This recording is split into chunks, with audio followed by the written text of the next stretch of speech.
Three traps that keep good people invisible.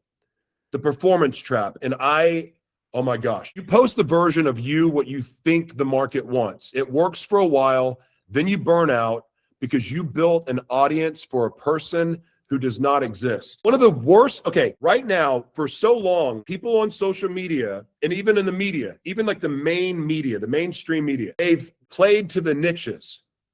They play a character and then they have to become that character. They have to stay that character always. And a lot of people became very famous doing this. The problem is it's almost like society rewarded being fake. Everyone's an Instagram model. Like it's all polished up and everything is edited a certain way to look a certain way. People will go rent a Ferrari or a Lamborghini and they'll do a photo shoot next to it. And then they act like it's theirs. They act like they're balling out. And like that is this impression that the world has.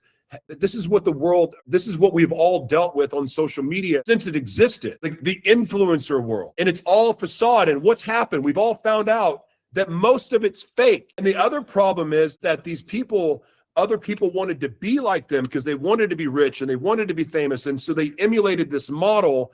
And so what happened is they altered who they were to try to fit into this box to be just like those other people, but they weren't it. And now everyone is figuring out that a lot of that's fake. Now there's so much AI content, everything's fake. We are desperate for real. The world needs real. And one of the most rewarding things that you can do for yourself, your community, your legacy, your career, is to be yourself, authentically you. However, I also noticed when I wouldn't have as many views, so then I would go, oh, well, I need to be a little bit more crazy in this one, or I need to act a certain way. I didn't stay true to who I was. I shifted. And then I'm like changing the way I preach to try to blend in to be more like the more popular people instead of just staying true to me. And so, but then because I had this audience that I was constantly trying to please and I'm trying to keep the algorithm fed to keep my dopamine fix, and everything I was doing became very unnatural, and it became about performance, not about true, authentic storytelling. Yes, I was being honest, but I was performing. So it almost took the sincerity behind it real. Like, why am I really discussing these things? Am I doing it to show off? Am I doing it? It was all just to try to stay up with there's an American expression, to keep up with the Joneses. I was trying to keep up with all of the other top influencers.